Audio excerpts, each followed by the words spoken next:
If I had worked in acrylics, I would have finished this by now. So I've turned the image upside down. I'm going to work on that for a little bit. Again, it's not, the oil paint's too wet, so it's not sticking. So I may actually have to leave it for a couple of days till it dries. Yeah, it's just that I was keen to get this done. But I may actually do this image again, except in acrylics, so because it's a lot faster. Okay, I'm just going to plot on and see how it goes.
When you're painting, it's actually really important to try and get 5 tones in all areas. So we're talking black, dark grey, mid-grey, light grey and white. If you achieve those 5 tones in the areas, you will get depth and form. If you don't get 5 tones, it will always look a little bit like a cartoon, which is fine. Cartoon art's great, but if you want something a little bit more realistic and three-dimensional, then you need to keep working on your tones. That's what I'm trying to do really badly at the moment. The paint's again not sticking, and that's because I'm just having a little play with it. But that's okay. Like I said, every painting doesn't have to be a masterpiece. It's the process that I enjoy. I actually like the putting paint on canvas. I prefer to work on a canvas or a board rather than on paper. I can't do watercolours because it requires patience, and I don't tend to have a lot of that. So, as you probably can tell, I'm breaking all the rules with oil painting at the moment, but I like to work thick and fast. There's some artists out there who sort of like to do the same. And again, if it doesn't work, it doesn't matter. You can always do another painting over the top. So at the moment, I'm just continuing to work on the tones, building up the areas, trying to make them a little bit more realistic. And as you can see, I don't actually stick to one area of the canvas for very long. I like to sort of cast my eye around the composition and keep the movement and the momentum flowing so that you ends up being, I think, a little bit more of an exciting image if you do that. It's got a lot more movement. Hard to describe, but anyway. I don't like working with this easel. The paint keeps falling off every time I try and adjust it. So I'm going to get work back on my other easel tomorrow when I set it up properly.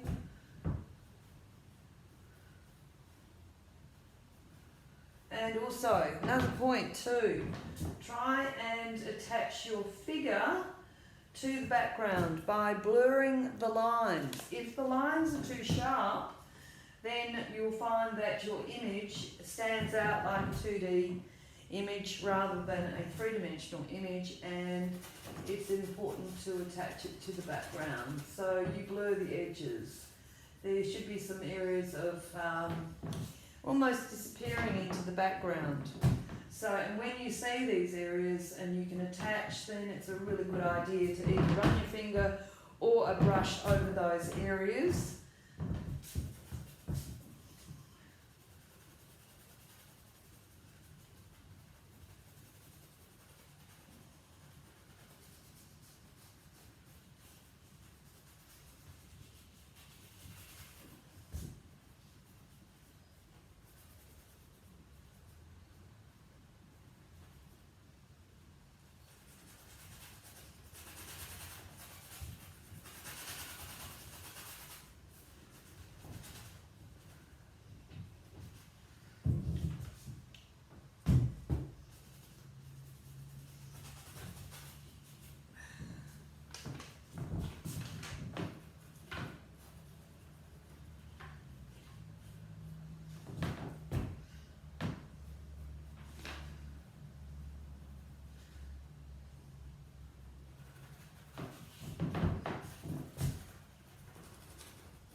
Tone should vary every centimetre or so. So there needs to be shift in tone, either lighter or darker. And also standing back from your work, putting your work at the back of the room or going back to the back of the room and actually turning around your canvas and having a look at it from a distance, really important. Lee used to stop us working, which was sometimes a little frustrating if you're in the zone, and say, put your work next to the door, and then we'd go to the back of the art room and we'd actually look at it and analyse it. And a lot of mistakes can actually be picked up from a distance, where if you're working up close and personal, I have really no idea what I'm doing until I can actually stand back and have a look at the artwork. So I'm actually going to probably just do that in a moment, turn the video off and have a look at it and analyse how it's going. So I'm happier with the tones, though it's very, very wet working today. You can sort of see how the oil paint is moving around. Again, that's part of the joy of oil painting, but it is also part of the issue with the oil painting. So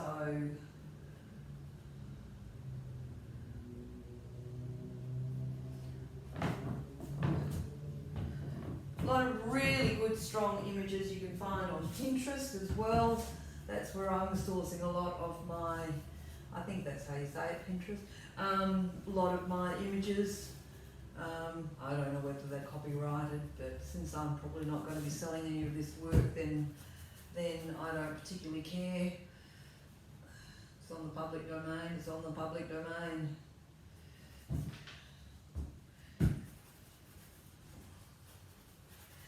There is one rule that I am breaking at the moment, and that is the darker the colour, the thinner the paint.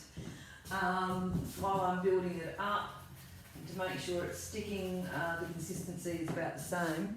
I will have to rework some of the lighter tones over the top, but again, it's not really sticking, so I'm just sort of having a little play and puddle with it at the moment, so which is fun. I enjoy doing it.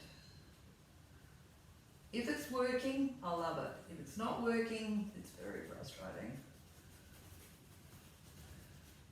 But the whole thing is just keep painting, and also I'm going to stop talking in a minute, because if you're working on the correct side of the brain, which is the right side of the brain for painting, you shouldn't be talking. That's another thing.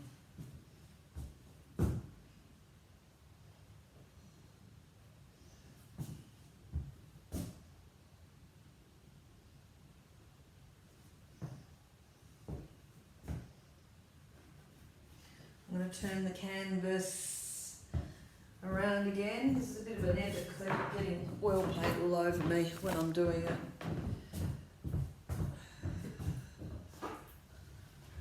I should be locking the top of the easel while I'm working, but being short, I can't reach it. So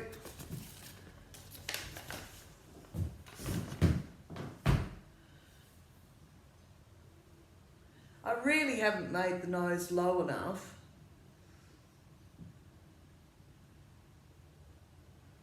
I'm happier with the tones, but I will have to keep adjusting it, and I will keep adjusting it until I'm happy with it, or I'll just paint over the top of it again.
like doing hands.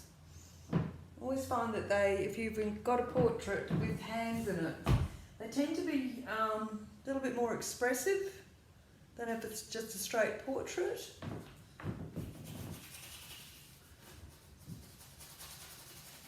And if you have trouble with drawing or painting hands, just break them up into geometric shapes. This can be a square or a rectangle. This is either a triangle or a rectangle.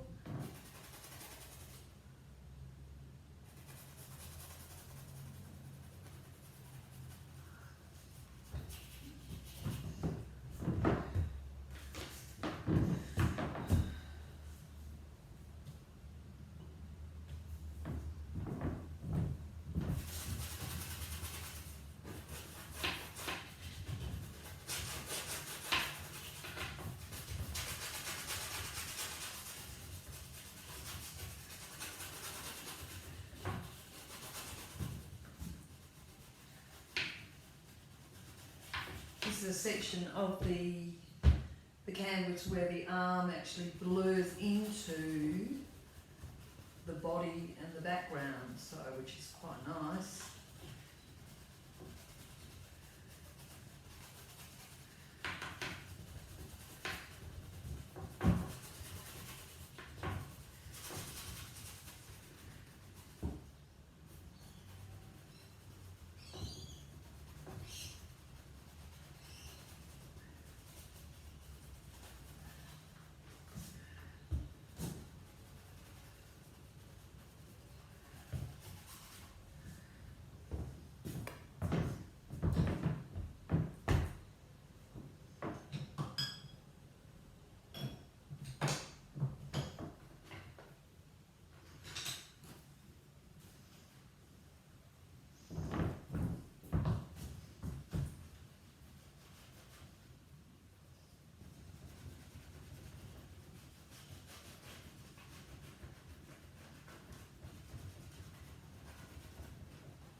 If you're having trouble with tones, also another really good idea is to half close your eyes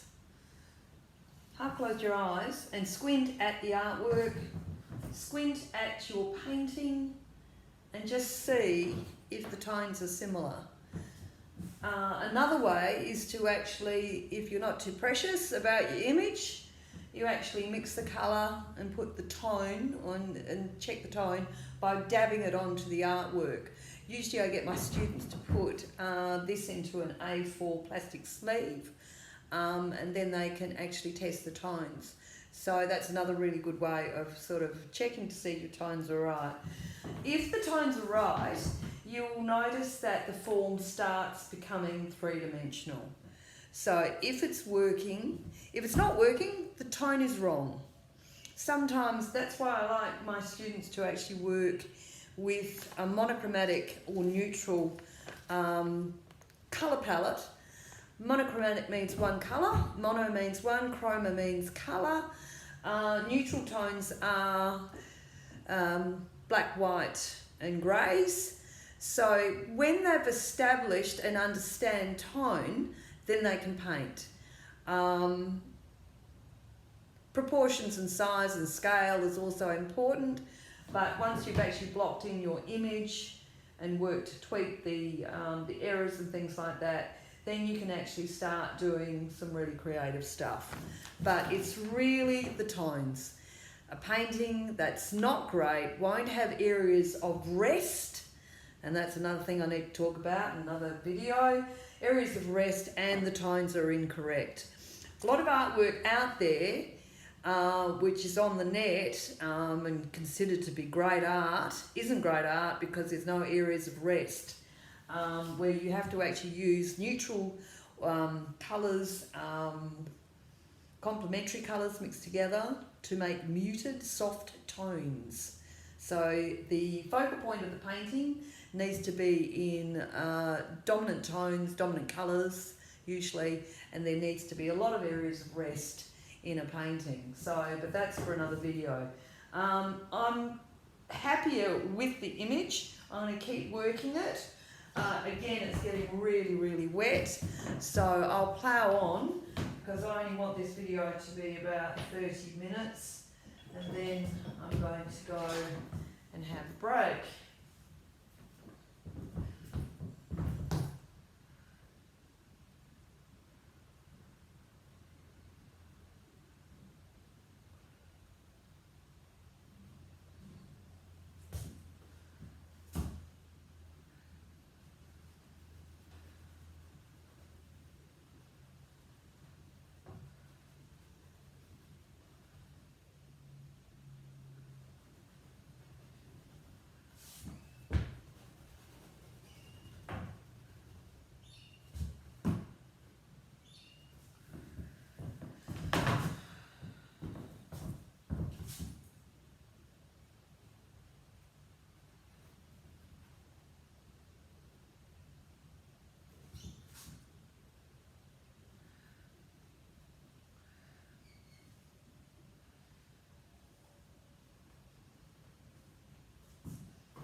Again, this hand is disappearing into the tone, so I will be playing around with that a little bit more when I've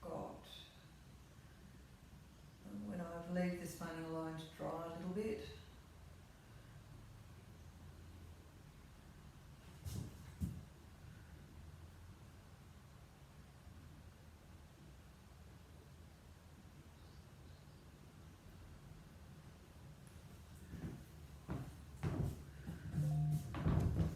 Oh, that hand's dreadful. Okay, I'll have to work on that.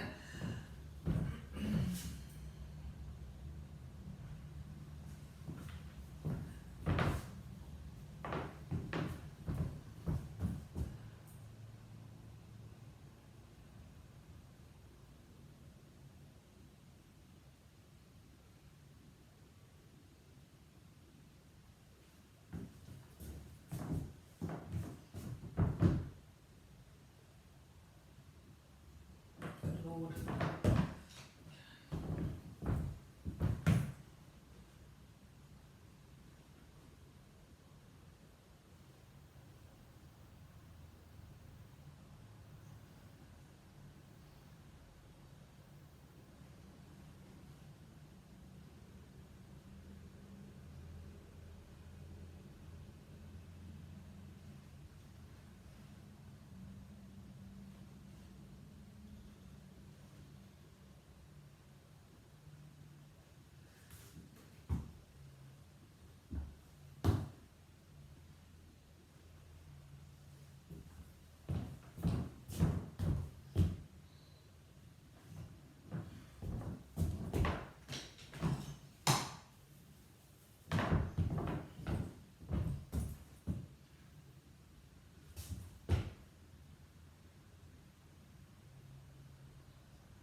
reason why I keep staring at the video is because I can see the painting better than actually working from the canvas at times. So yeah, so